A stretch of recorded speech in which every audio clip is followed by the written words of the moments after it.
Hi guys, welcome to Kaikhali. খুব সুন্দর লাগছে এই চার সাইডটা।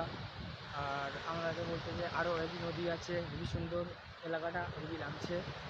আরও কিছু দেখাতে চাই আমরা।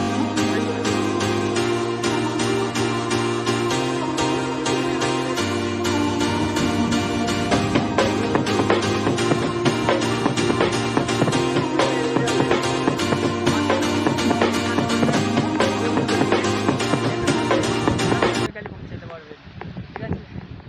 হাই গাইস, চার সাইডটা খুব সুন্দর সুন্দর লাগছে। আরও আমাদের সঙ্গে অনেকজন এসেছি। একজন আছে। আর অনেকজন এসেছে।